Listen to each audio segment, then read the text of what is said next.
കൂടെ ആയപ്പോൾ നമ്രൂദിന് നല്ലൊരു ചാൻസായി. നമ്രൂദ് പ്രഖ്യാപിച്ചു, ഫഹരിക്കൂ, ഇനി എന്താ തീരുമാനം? ആ നാട്ടിൽ നിലനിന്നിരുന്ന ഏറ്റവും വലിയ ശിക്ഷയാണ് വലിയ തെറ്റുകൾ ചെയ്താൽ പച്ചക്ക് കത്തിച്ചു കളയുക എന്നത്. ഇബ്രാഹിം നബി അലൈഹി സ്വലാത്തു വസ്സലാമിനെ ജീവനോടെ കത്തിക്കാനുള്ള ഏർപ്പാട് ചെയ്തു. ആ ഏർപ്പാട് ചെയ്തതിന് ശേഷം അതൊരു വലിയ സംഭവമാക്കാൻ തീരുമാനിച്ചു. ഒരു മാസക്കാലം ജനങ്ങളോടൊക്കെ പറഞ്ഞു, നിങ്ങൾ എല്ലാവരും വിറകുകൾ ശേഖരിക്കണം. ജനങ്ങളൊക്കെ വിറകുകൾ ശേഖരിക്കുക മാത്രമല്ല, വിറകുകൾ നേർച്ചയാക്കാൻ തുടങ്ങി.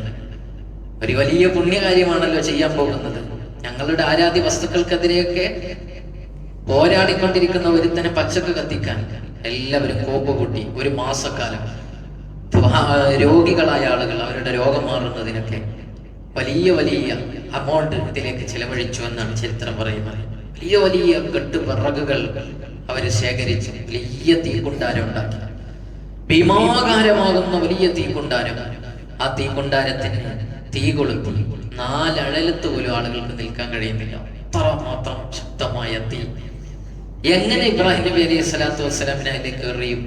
ആ ചിന്തക്ക് ഉത്തരം നൽകിയത് ഇബ്ലീസുൽ ലഈനായിരുന്നു എന്നാണ് ചരിത്രം പറയുന്നത്. ഇബ്ലീസ് എവിടെയും പ്രത്യക്ഷപ്പെടുമല്ലോ. ഇബ്ലീസ് വന്നിട്ട് പറഞ്ഞു, ഒരു തെറ്റാലി ഉണ്ടാക്കണം, എന്നിട്ട് അതിൽ ബന്ധിച്ച് അതിലേക്ക് എറിഞ്ഞാൽ മതി. കാരണം നേരെ കൊണ്ടുപോയി തള്ളിയിടാൻ കഴിയൂല, അതിന്റെ അടുത്തുപോലും എത്തൂല, അത്രയും വലിയ തീയ.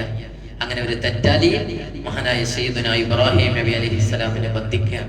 ആ ബന്ധിച്ച സാഹചര്യത്തിൽ മുഖറബുൽ അംലാഖ് ജിബ്രീൽ അലൈഹിസ്സലാത്തു വസ്സലാം വരുന്നുണ്ട്, ചോദിക്കുന്നുണ്ട്, ഞാൻ എന്തെങ്കിലും സഹായം ചെയ്യണോ?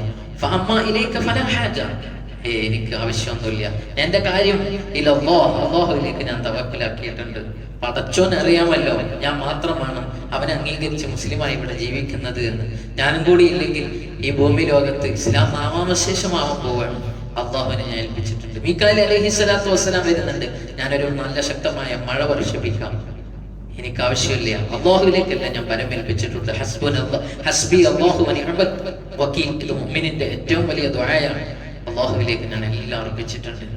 അങ്ങനെ മഹാനായ ഇബ്രാഹിം നബി അലൈഹി സ്വലാത്തു വസ്സലാമിനെ ആ തീക്കുണ്ടാരത്തിലേക്ക് എറിയാൻ 7 ദിവസക്കാലം അതിന്റെ ഉള്ളിൽ കിടന്നു എന്നാ പറയുന്നത്. ഖുർആൻ പറയുന്നു, ആ എറിഞ്ഞ ഉടനെ തന്നെ അല്ലാഹു പറഞ്ഞു, ഖുൽനാ യാ നാറു കൂനി ബർദൻ വസ്സലാമൻ അലാ ഇബ്രാഹിം.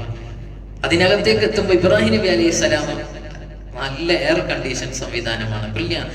യാ നാറു കൂനി ബർദൻ വസ്സലാമ, തണുപ്പാവണേ, സലാമാവണേ, രക്ഷയാണ്. അവിടെ ചെന്ന് നോക്കിയപ്പോൾ ഇബ്രാഹിം നബിക്ക് വലിയ സന്തോഷം, നല്ല റാഹത്ത്, ഒരു പ്രശ്നമില്ല, ഒരു രോമത്തിന് പോലും പോറലേറ്റില്ല. ഇബ്രാഹിം നബി അലൈഹി സ്വലാത്തു വസ്സലാം 7 ദിവസം അതിനകത്ത് കിടന്നു.